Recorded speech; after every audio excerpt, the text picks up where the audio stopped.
Mr. Bill Compton. Would you care to say a few words? Sure, and I'll make it. Good morning, everyone.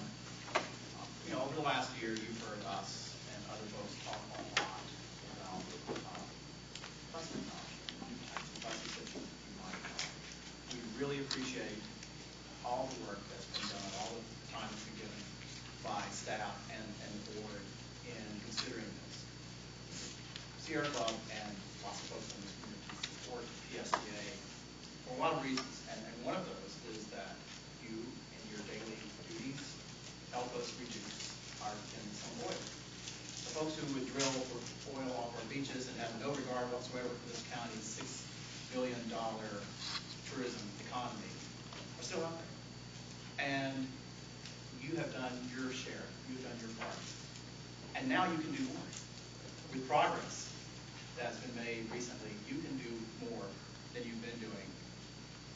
We think it's extremely appropriate, entirely appropriate, that the funds that were given to this county to make up for the economic losses suffered 6 years ago a portion of that would be allocated to this agency.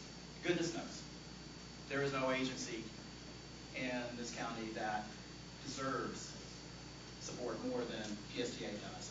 And goodness knows, there's no other purpose that could be more appropriate than to help this agency make the transition to moving away from its own consumption of the oil that was in the Gulf of Mexico 6 years ago, which is still there, by the way. So, if you're on the county commission, we urge you to support this very appropriate use of those particular funds for this purpose. And if you're not, talk to those who are. We are going to be doing the same thing. We think it is time now to take this step. And as luck would have it, Providence, whatever, we now are in a position where we can take this step forward. We support Commissioner Welch's initiative, his suggestion to the Board of County Commissioners that PSTA be in receipt of such funds, because with that, the electric bus option becomes the cheapest, the most cost-effective, the best way to invest your funds going forward. This can really help. Thank you. Okay, thank you. Okay, let's move to our action items. Has everyone had a chance to review the minutes, and are there any additions or corrections? Second. All in favor? Aye. Okay. Henry, you're going to talk to us about wheelchair restraint systems. Yes, good morning, members of the committee. On page 7 of your package, we have an action item. We recommend the approval of a contract with Gillig LLC for for $242,000 to replace all of the wheelchair securements and flip-up seats in 46 2002 model buses. I have a graphic here which I will bring up to aid in visualizing this. So I'm actually happy to report that last year we applied for a grant with FDOT and also the FTA under the 5310 program, which is the Seniors and Individuals with Disabilities. And the basis of the project was, in all of our 2006 model buses, we have 46 of them. We have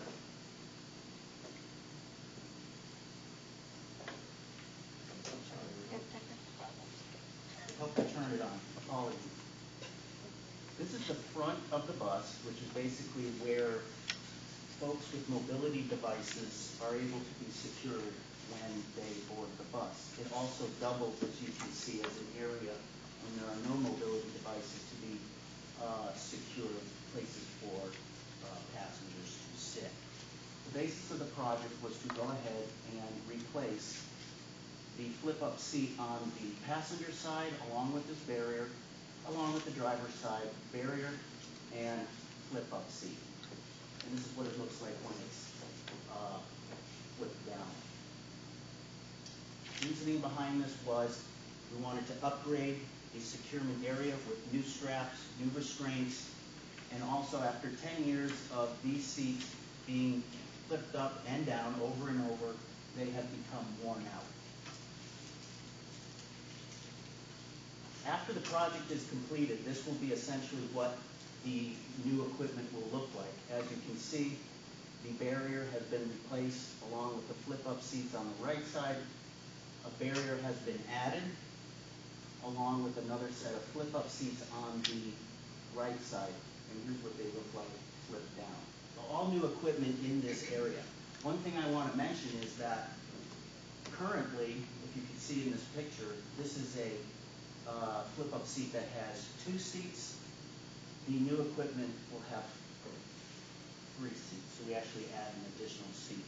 Last night we presented it to the track committee, and several members did ask about had concerns about this extra seat being added and potentially losing an area where folks could store a shopping cart or a stroller or what have you.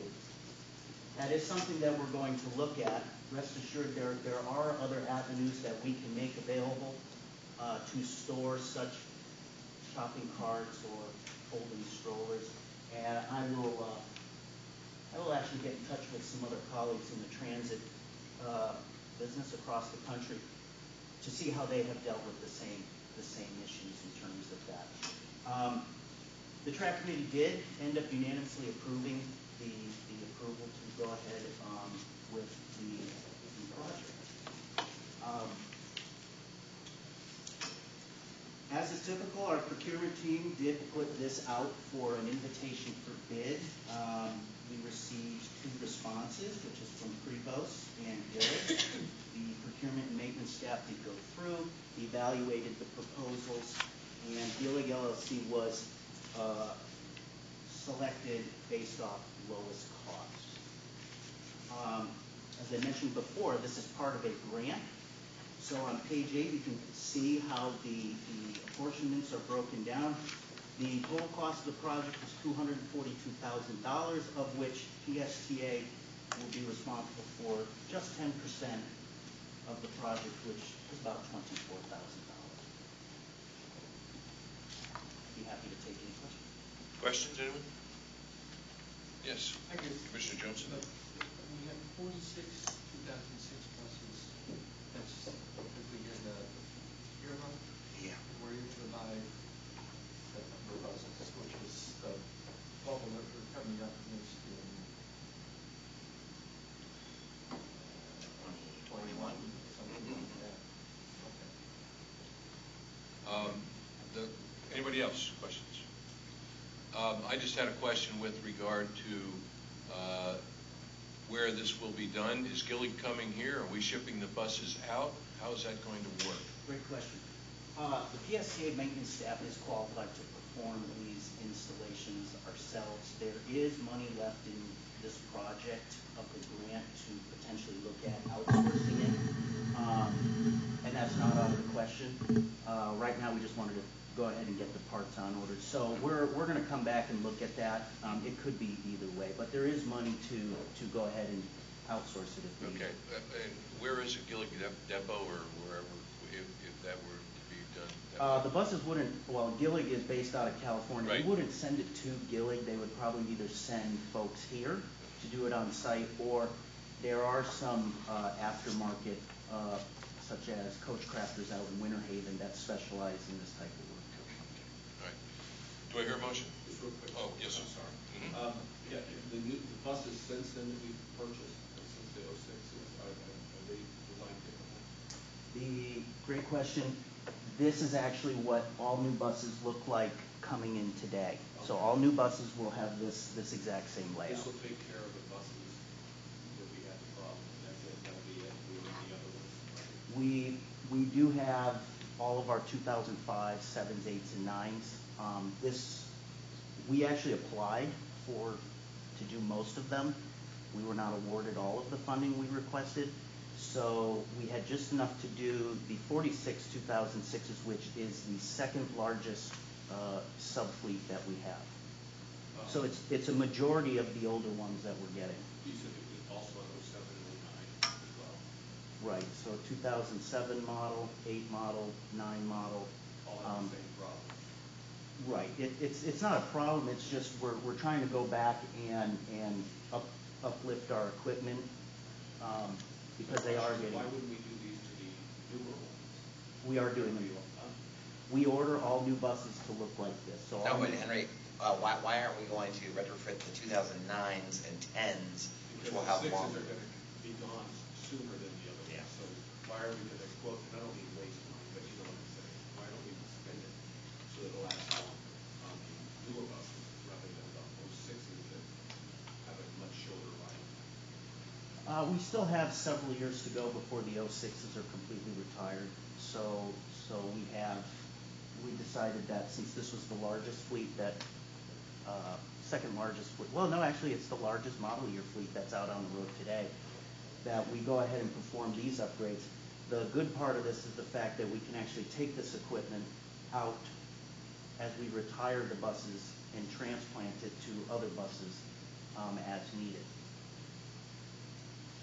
Still not, that's good to know, but I'm still not understanding why we're not doing it to the newer, older buses that will have an extra 3 years of life left on, so we don't have to make that switch later, unless you're hoping to get a contingency of grants. I was gonna say, well, the 07s and 09s have had more, I think, maintenance issues than the 06s. Is that correct? That's partially true, yes. It's a great question. We just decided that since there are more of these buses on the road right now out of any of all the other buses, for example, the 07s, there's only 20 of them. The 08s, there's only 20.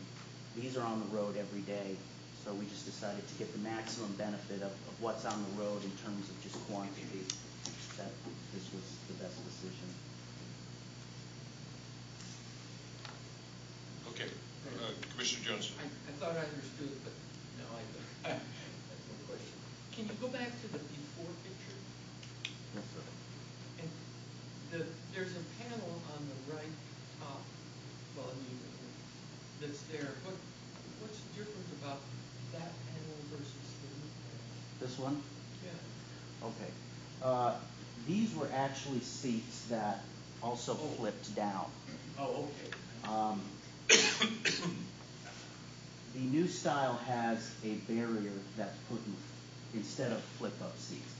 What has happened was, nowadays, it is recommended, as wasn't before previously when 2006 was around, that there are now 2 barriers in front of these 2 forward-facing seats. So that is what's different. And the barriers were installed in what model year, 2010?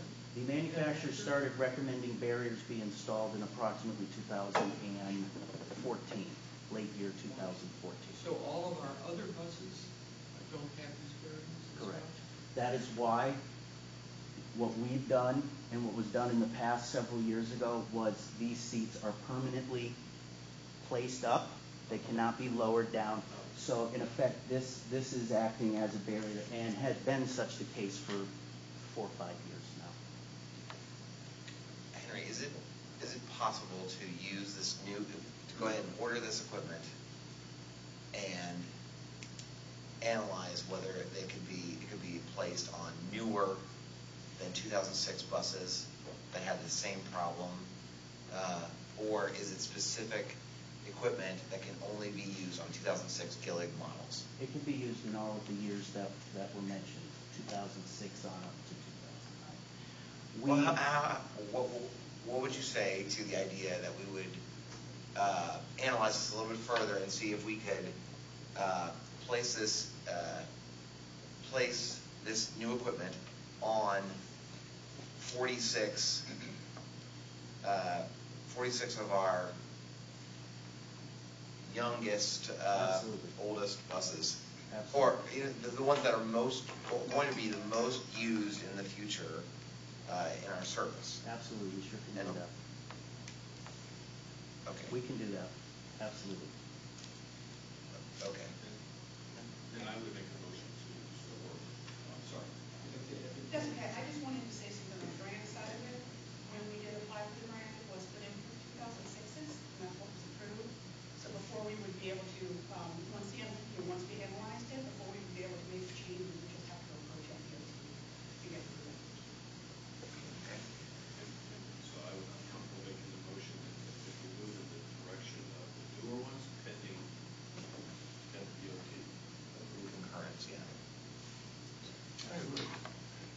there a possibility we can get more funds for the 2006 and 2009s, or is it possible that we can do this again? Yeah, every year we apply for more money from this source, and every year we hope that we get approved for it. So yes, the answer to your question. Okay, so if we did the earlier, the later ones, then we can do the other ones another time. Thank you. Or we may be getting closer to replacement anyway. So Yeah. 06s, or did you say 18 or 19? Oh, you said 20. The 06s, Yeah, well, we have 46 2006 buses, and the target date for replacement of those is, I'm sorry, 2021. so we still. We're going to have to stagger that too, I believe, right? We're not going to do that all at one time. Correct. Yeah. Well, yeah, and some of those are going to last a little bit longer. Right. Between 2019 and 2023 or 24, we'll be phasing those buses out. Okay. But we'll look at it, We have this for safety reasons, right? Which sort of, to me, is a higher priority.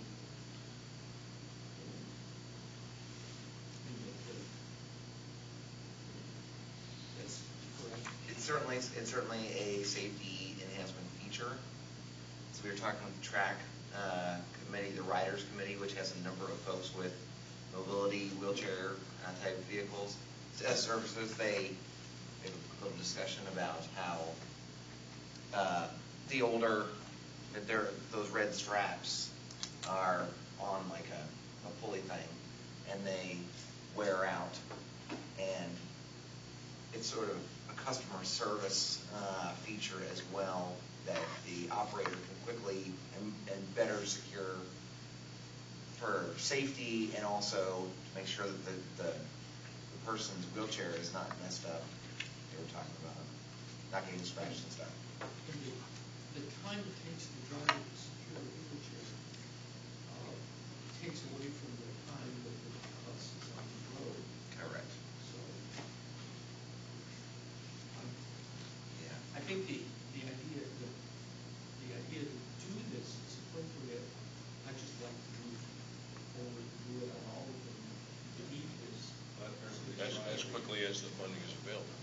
That's the issue. and maybe try to figure out how to get more money or move it, or maybe change the law. But you did say you tried for more this year, and you got what you got this year. We tried for another application this year. We were unsuccessful with being awarded for next year. Well, we keep trying. Okay. All right. Do I hear a motion? It's a little bit complicated, I believe. Yeah, the motion would be to move forward with the purchase with the idea that we would put them into the newer buses that needed it first, pending a review with FDOT. Right. Now, just let me ask you one quick question. If that's going to delay this still further, would that change our motion? Well, I would think that the ordering is still going to happen. And if we check with FDOT and they say, no, you apply for 06s, they have to be in 06s, that's not going to take forever. Right. We'll just move forward with the 06s. I do not. Do you think it would take time?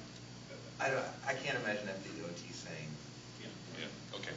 All right. So, what is the motion, please? The motion would be to approve the purchase of these to be used for the newer buses that are the newest buses that are requiring this change first, so long as FDOT approves the change in the grant criteria, which was 06, but they're okay with flexibility. Yeah. Okay. Is there a second? Second. Okay. All in favor? Aye. Okay. Passes unanimously. Mr. Chairman, is there Yes. something you want on the consent or the action? This is an action item. But For the board meeting next Yeah. week. Okay. It's a pleasure.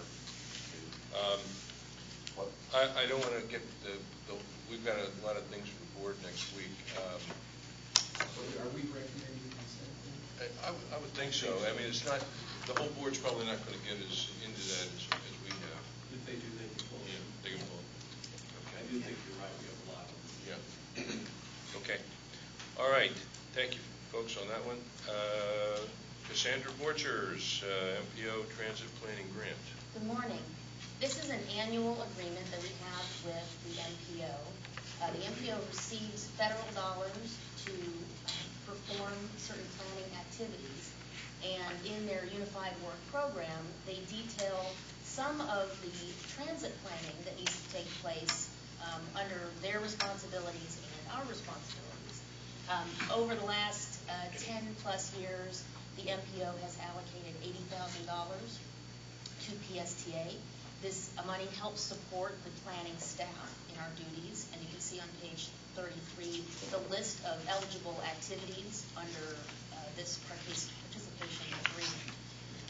As I mentioned, this is an annual allocation that the MPO sends to PSTA. We have, over the last 4 years, every year that I've been here, asked for more than the $80,000. However, we just have to keep asking. So this year, we are again granted $80,000 from the MPO transit planning funds to perform duties related to transit planning at PSTA. Some of those duties include the transit development plan, coordination with the MPO, performance measures, and generally the things that the planning department does. So we are recommending approval of the joint participation agreement between PSTA and the MPO for $80,000. Questions on that? Real quick. Yes. What, in your opinion, was a more reasonable request that you propose your request to you thought was reasonable? Maybe not asking for the but what did you think was? I think an annual increase is reasonable. We have not received any increase since 2005. So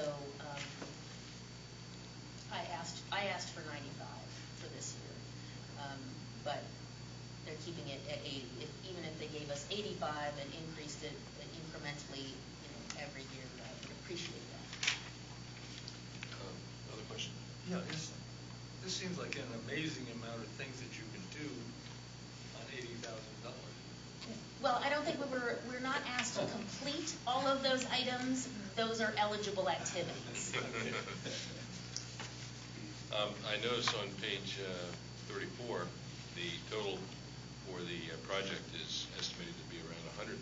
So, are we going to work with the $80,000 and add 20 of our own? Or are we going to delete some items, or how's that going to play out? In the previous pages of the agreement, it details that another $10,000 comes from straight from the DOT, and another match $10,000 comes from PSTA. Okay.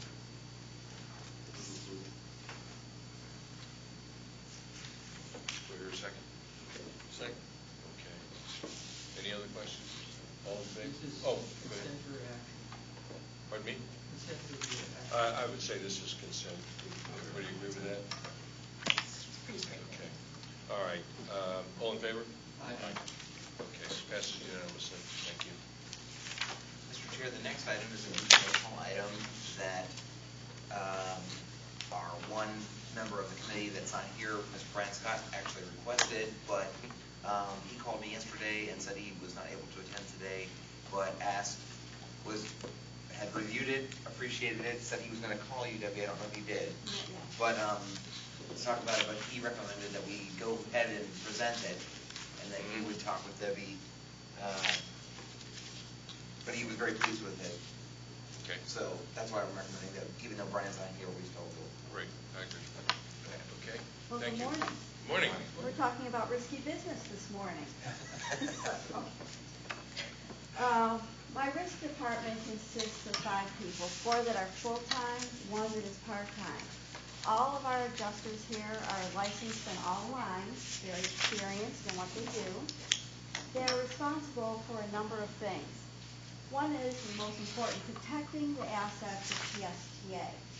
We take a look anytime something happens to determine the root causes of what goes on, and then based on that, we come up with strategies to help prevent that. We work very closely with the departments that have been affected. We meet on a regular basis with transportation, which is our biggest customer. So we do a lot of data tracking that helps with the process and providing feedback through that data. We're also responsible for all the lines of insurance that we have here. And the question that came up was when we were reviewing the CAPR, the Consolidated Financial Reports, the amount of liability that we had appeared to Mr. Scott to be very high. And so I took a look at it. I didn't think it was high from my experience, but it's always good to compare and benchmark. So we took a look from a metric I actually hadn't looked at the request of Mr. Scott, and that is, what are the claims and judgments based on a revenue mile? So we went back for 3 years, took a look at it. The average for the 3 years actually turns out to be 50 cents per revenue mile. So we went across the bay and spoke with our friends at Hart to see how they were doing. As you can see from the chart, we are doing significantly better than our counterpart across the way. That is excellent news, but what are we doing different? And what we're doing differently is we only pay medical expenses if we're liable. We just don't pay, we just don't settle. We take a look at every footage that comes off the buses. We analyze everything, we look at everything, we argue everything before we ever settle on something. And as I mentioned, we do on a constant basis meet with transportation to review these things and come up with ideas. So that is what we have. Are there any questions? Okay, Commissioner Johnson? So just the bottom line here is we are spending $4.5 million a year on claims. Correct. As Well, not spending, but we've got a liability of that amount. No claims take a while to settle. So this is incurred or outflow during the year. This is our incurred expenditure. So the liability that sits on the books. But it's during the year rather, because you said something. It's in history. So every time an incident occurs, you record a liability. Every time as it's maturing, you find out more about it. You either increase the liability or decrease. So it's not a one-year look. It's a look at for that particular year. At the end of this fiscal year, we had $4.5 million worth of claims. Then we had $5 million the year before. So is that the disbursement during the year for claims? It's just the accumulation of what the liability is. It is largely, for incidents that have occurred, and the risk management has done a projection, an estimate of how much PSTA is going to have to pay in claims based on that accident that happened yesterday. It is not necessarily And it can fluctuate too. Right, and every time we pay out and a those claim. estimates can change over time. What I'm trying to get at is the per revenue mile. The per revenue mile is the miles run in 2015. Correct. But the judgment balance is over a greater period of time. Mm-hmm. So is the claims per revenue mile, is that a... It was an interesting way to look at it. You know, when we look at things, we look to see, what are our average claim settlements that we're looking at. When every time we pay out a claim, it does go against us. As you can see, we're fairly consistent. Clearly in 2014, we had a larger claim in there that we reserved for. And Hart is using, the numbers for Hart is The using same, the same logic. the same logic. So it was an interesting way to look at it. Okay. And that's not the, we have two, we calculate claims in two different ways. One is a specific accrual, and the other is just a... We do look at what's paid out. This will change with the payouts. So money goes out, the liability goes down. Liability is incurred, liability goes up. And we look at it from a variety of ways. And like I said, we actually drill down into the specific types of incidents that occur so that we say, is there a trend involved in it that we can address? Now, the difference between risk and our safety group is the safety is pre-incident in a prevention mode. Once the incident has occurred, it's our job in risk not only to help them identify things, but to try to mitigate our losses through those claims. Commissioner Edwards? And so you really, on an accident, your group is making a judgment at that point whether it's likely to be our fault or not. It is actually SS&T, our safety group, gets involved in that. We also, though, they look at the videos, we look at the videos. We've got multiple sets of eyes looking at it, and then we can argue the case. So you could, I mean, just to add, I was thinking about our benchmarking group that we use. Mhm. And I don't know what benchmarking comparisons they use. Maybe they have a different, I don't know. But anyway, I was thinking about the number of accidents per revenue mile would be kind of interesting also. The number of accidents that you deem us at fault would be interesting, just to see how much interaction we're having, accident action that we're having out there, whether we're at fault or not. But both those numbers would be interesting per mile, just to see how that's stacking up. But that's, you're right, that's an interesting way to look at it. The American Bus Benchmarking Group looks at, I believe it's a number of incidents, and we're right in the average for the number of incidents that occur. And what was your other point? It was incidents per mile. And then, at fault and not at fault, we do have those statistics. And I'm amazed at how many times I see, most of the time, it's people hitting the bus, knocking off a mirror. They love to try to go around us and cut in front of us, things like that. But we'd be happy to Yeah, come back to that. it's always good to know how we're doing. Certainly, that seems like we're doing okay. And again, it's our philosophical approach to handling claims, I think, that makes a difference.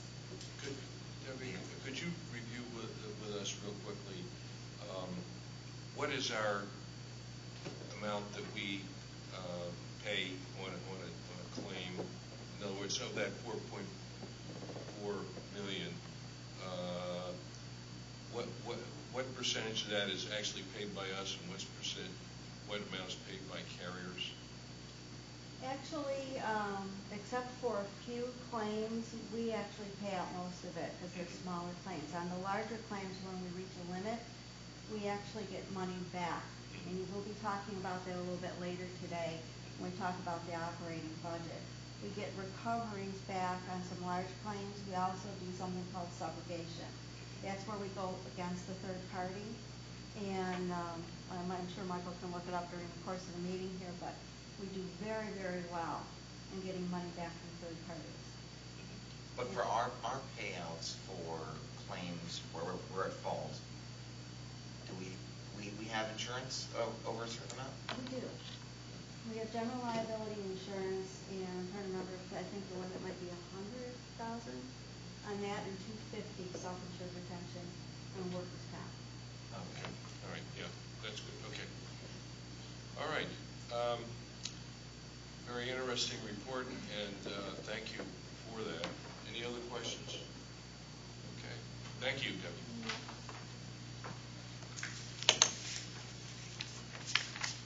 It is, as Commissioner Edwards mentioned, it's like a two-part.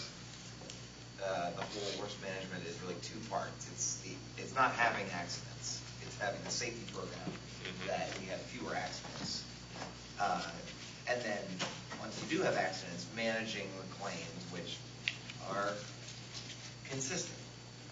Anytime someone gets hurt or CSC gets an accident, we get a claim. Right. And managing that in an efficient way. And really, the risk management department of PSTA does a great job on the back end. They've always done a really good job. Okay. I find myself when I'm driving down the road, if I see a bus off to the side, with one of our white cars there, they seem to have one every once in a while right by my office, so they pull off to the side road there, and I can see it when I. Oh, like the supervisor watching? Yeah. Oh. Yeah. So, okay. Now, next item on the agenda is the monthly financial statement. So, Thank you. you ready to go with that one? You're going to be tired of listening to me talk by the end of today. Try to liven it up a bit. If you turn to page 43 in your packet, we're reviewing the month of April. And we've had a very good month in April. We were $388,000 favorable to our budgeted deficit of $1.2 million. When we take a look at the revenues, we're $250,000 favorable. Our passenger fares, while we are under budget, we're starting to see a stabilization in where it's heading. We also, as we talked about during the course of the year, we were behind in getting some of the grants in, simply because like the state grants were awarded and signed off on late this year. So now we're playing catch up. And so you can see those are the main reasons as to why we are over budget, which is a good thing. On revenues, on expenses, we continue to be under budget in almost all areas. The supplies expense, again, for our bus overhauls, are above budget during the month and just about on target on a year-to-date basis. Our insurance expense is, we have $15,000 favorable or unfavorable there. And again, it's just the timing of these recoveries. And the recoveries come from, since we're talking about insurance, from the third party. We will collect money to repay ourselves for the work that we've done to repair the buses. If we turn to the next page, we can take a look to see where we are on a year-to-date basis. And we are basically right on target to budget. In a bit, we're going to be talking about with the group where we see ourselves for 2016. And because we're going to see ourselves in a very favorable spot by the time we reach the end of the year. Right now we are on target. We're going to be getting some significant recoveries coming in that will help to bolster that along with some other cost-saving measures. So we're looking good, and on the next page we are performing better than we did last year. Are there any questions on the financials? Are we going to talk of ridership later? Or is that in here? Yeah, I think it's a separate item. Separate item. Yeah, that's the next one down. I'll wait then. Okay. Yes, Commissioner Dayton. Yeah, I would just mention, we keep saying we're 10% under budget or 15% under budget in our passenger fares. But I noticed that our fares are basically above what we did the previous year. So that when things keep going up and up, then you project up and up, and that's probably what happened with our passenger fares this year. But we're still doing a whole lot better than we did the previous year. That is correct. We had a fare increase this year, so that accounts for part of it. Also, 2015, I think, was our record year for riders. Yeah. So we were basing it off probably an extraordinarily high year. And we're also having more riders this year than we had the previous year, but the fares are down.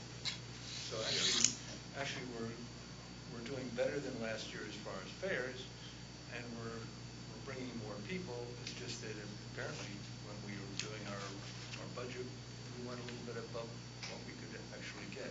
And I noticed that what we're doing next year is we're figuring that our budget is only going to be about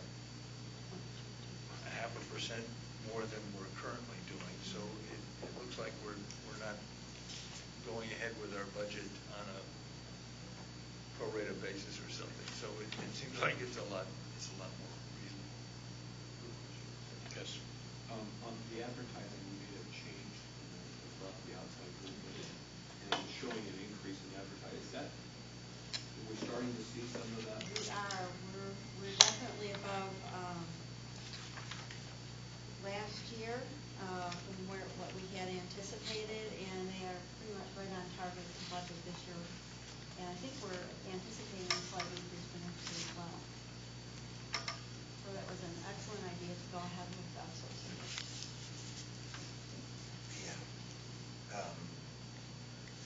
Not sure that we're seeing a huge increase in the amount of ads on the sides of the buses, but our competitive procurement of that service substantially increased the guarantee. The way those contracts work, the advertising contract works, we get a guarantee whether they sell any ads or not, they're going to pay us and that went way up, and that's what we're seeing.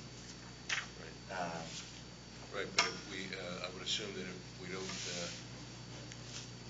get to the level of satisfaction with them, then that may change. How long is that contract? Is that a yearly contract? It was for 3 years, I 3 think, years? plus 2 more. Okay. All right, yeah. I see you, Morgan and Morgan out there, that's for sure. So modest increases on the dollars, but not so much on the activity yet. Yeah. I mean, obviously, the way the contract is set up is there's a minimum guarantee, which went way up for us. And then over and above, once they get that guarantee, then over and above, we get a certain percentage of sales.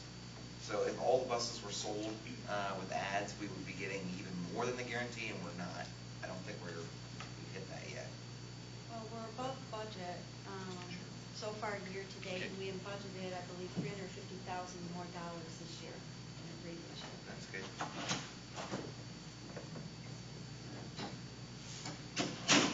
Okay, any other questions? All right, thank you, Debbie, appreciate it. The next item is an info item on the ridership, and Commissioner Eggers has left the room, so he had a question about it. Yeah. But,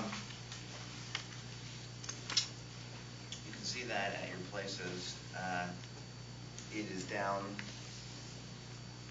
compared to last year, pretty consistent and substantial 11%, or I'm sorry, 12.3% total. We are looking at, we're doing some analysis of this to probably come back to you and present next month, a more detailed analysis of our ridership trends. And but I can try to answer any questions. The main question is the way in which we're developing the ridership, because we have the school programs and other programs. Some of the employers are also doing the same thing, where they're doing basically a mass buy of ridership, but the actual cost per or revenue per person is lower. But that should drive our ridership up. Because more, as an example, more college kids are riding the bus than used to. Correct. Okay. And we're going to show that data, but the ridership of the actual ridership that you see on this page is when someone boards the bus and they either put their money into the fare box or cash into the fare box, or they swipe their pass, or they show their student ID. The bus driver presses a button, and those numbers are the ones you see on this page. This does not have to do with the revenue, the money coming in. That's what Debbie just presented. And for students, their university is paying, as you said, a lump sum into the revenue. But this is reflecting everyone that is riding. The number of students that are riding has substantially increased since the UPass program was installed, and that patronage is not seemingly decreasing. It actually seems like it's going up a little bit. But overall, you see we operate about 1 million rides a month. The number of UPass rides per month is somewhere on the order of about 55,000 rides a month. So it's a pretty small portion of the overall ridership. But that piece of the equation of those riders are holding flat or going up a little bit. Transportation disadvantaged rides, which we're looking at carefully, that's the type of rider that has been skyrocketing. The number of times people with transportation disadvantage passes ride the bus has been increasing very consistently until we increased the fare on TD, which was back in November, and it has started to fall. It's still way, way higher than it ever was, and so we're looking at that. But we definitely have seen a slight drop after 2 or 3 years of double-digit increases in transportation disadvantage rides since November 1st, when the transportation disadvantage bus pass went from $8.25 to $11. It's gone down a little bit. So, you'll see all that in beautiful color and graphs if I can get it done next month. Yes, Commissioner Next Johnson. month, you'll have some breakdown by type of rider. Yeah. The other thing that is interesting to know for me is we've got the comparison of 15 to 16. 15 was our high year. How do we compare it with 14 year? Might be a little bit more normal, or maybe so that would be something different. The other thing that I would ask is, do we sense that the bus drivers are able to get the count function when either TD or well, the TD riders swipe, Yeah. but for the U-Pass, are they able to hit the count button every time a person gets on showing their ID? I'm sure James Bradford over there would say absolutely. I think we're confident that happens. And we try to raise awareness for newer operators, and then we check in. One thing about the operators that we quick to come to the window or ask questions if they feel like they're not classified. Yeah. I think we do a fairly good job. I just want to make sure we're getting credit for Absolutely. folks that ride. And those I don't understand how the drivers can do everything we do, and that we expect them to do anyway. So, To me, it's something psychological. Bus operators are the most vigilant people on the face of the earth as far as people paying their fare. Anyone pays less than the $2.25 or has some kind of weird looking pass that looks like maybe a doctor at St. Pete College ID pass, and they will immediately go to the window and report this person as a felony. It's never been the opposite way. I've never found I've never met a bus operator that's been loose on it. when we go to the new fare card system, will that system be able to capture electronically through a tap employment IDs or the St. Pete College IDs? It will have the capability of that. So if St. Pete College puts an ID chip in there. Yeah, I was just going to ask that, if they could put a magnetic strip or a chip that, much like the transportation disadvantage swipes, why couldn't the student IDs be swiped if we want to track that? They could. Yeah. We'd have to have coordination with the various institutions. Right. I'm a little bit hesitant toward guaranteeing that, because one of the great benefits of the UPass program is that it requires it eliminates the somewhat significant pre-planning that someone has to do to ride the bus, because you don't have to worry about the fare. You can use the St. Pete College ID badge or USF St. Pete badge to spin in your pocket that you use all the time. And you don't have to go to the HR or student center and get some kind of pass. We are going to experiment this coming semester, this fall semester at St. Pete College, with a sticker, which I'm very fearful of is going to hurt ridership. But my staff is insistent that people are nefariously coming up with St. Pete College ID badges that are not legitimate. So we're going to experiment with a sticker that they can get that they have to put on their ID badge to ride the bus, and we'll see how that goes. But Ms. Borchers, you had a comment? Yes, the St. Pete College is thinking about changing their IDs, and if they choose a chip that is compatible with our system, then we can do all of the things that we want to do, and then give them control of turning chips on and off. Okay. yeah, Cool. Yeah. All right. But Very good. that's on their end of their change in compatibility with us. Good. Commissioner Knight? Yeah, I was noticing that our DART ridership is going up and up. We keep talking about that. Is there any possibility that we can get more money with the 5307, or with the state saying that this is going up and we haven't noticed it before, and it's something we'd like them to address? Are we pushing on this in any way? We are pushing on it. We are applying for a number of different grant programs to allow DART eligible customers to ride a different type of service, either a cab or care ride or a wheelchair van, or potentially in the future a Uber or Lyft kind of service that wouldn't necessarily, it wouldn't be a paratransit trip, but it would be the person who would ride that service at a lower cost to PSTA than riding on our DART at a higher cost. We are looking at that. It's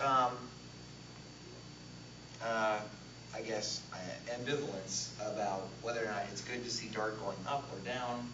It is certainly giving more people, it's evidence that people are taking advantage of the service, but it's certainly costing PSTA substantially more than if they rode the bus or some other kind of, they got their transportation in some other way.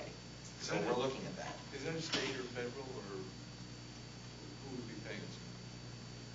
The Americans with Disability Act is a federal mandate that we provide DART, and technically our federal formula funds, which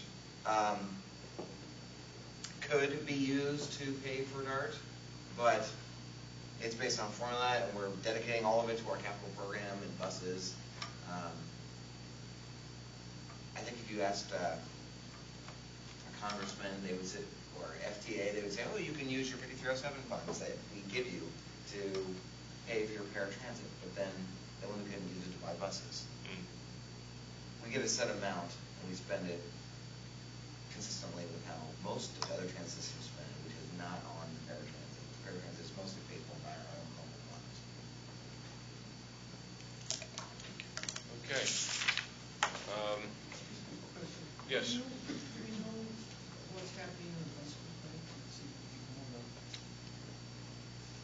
in the last chart. I'm looking at this one. Yeah. No, I'm looking at Second page. the graph.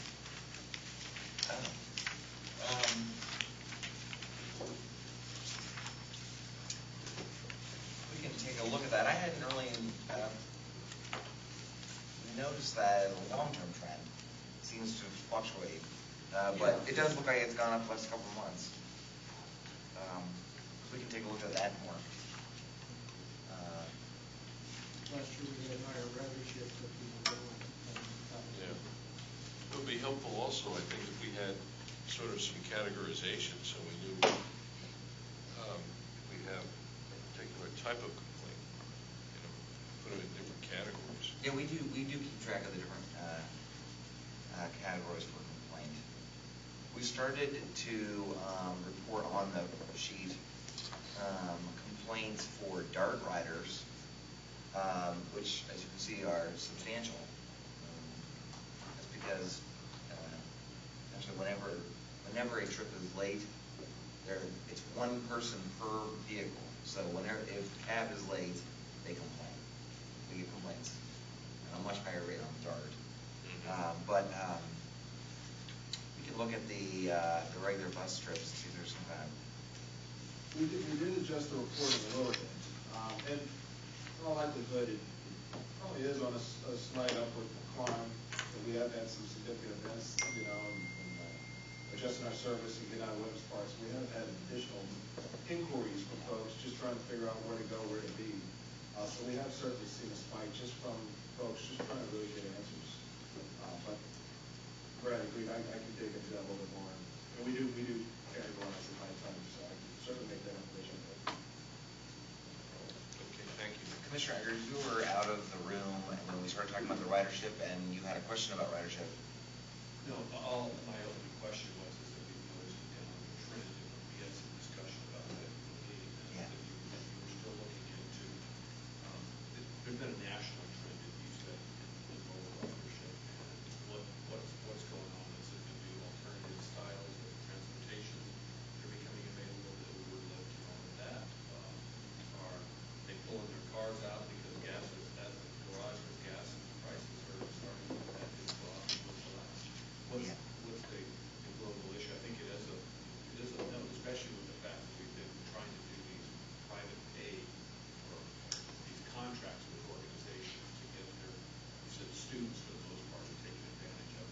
Yeah. past, it would seem that our ridership would be tending the other way with these new contract, but we're actually, those are being offset by even bigger decrease. So it's a little alarming or concerning, I guess, so we'll make sure we continue to. So, and a report, the next month we'll have some of that detail put together. Okay. All right. These future, I'm sorry. I think you're moving us right on. Yeah. I just wanted to double check. Some of these future meeting subjects, do we have any kind of order set up for when these will come up, or are they just sort of random? They're not random, but I don't know exactly what occurs. I mean, the ridership analysis will be next month. Mm-hmm. I think the health insurance will also be next month. Okay. The fair transit service, all of it is next month. All of it is next month? Will we put something on TV for months?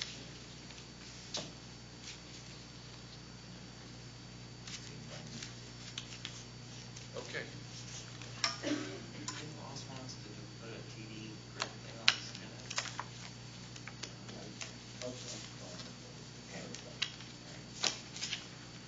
All right.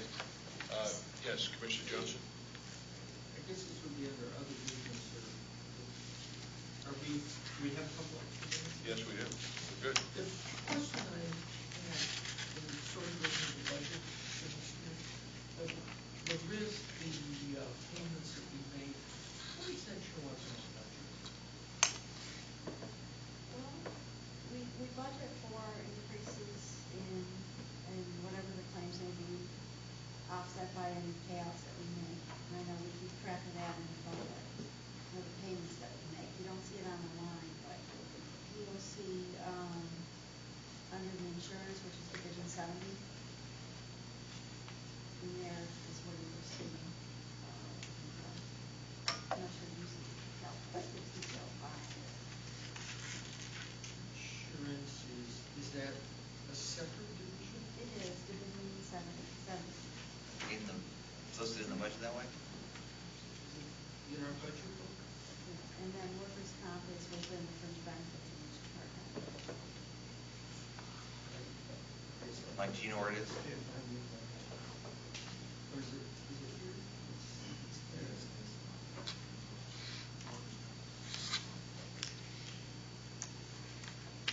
Okay. Any other questions? All right. We're a few minutes early. We're going to have a joint meeting here for 10:15. Is that the plan? Yeah, if you want to take a break Yeah. and then reconvene at 10:15. Yeah. Okay. Let's thank you very much, everyone, for moving things along well this morning. And so we'll reconvene at 10:15.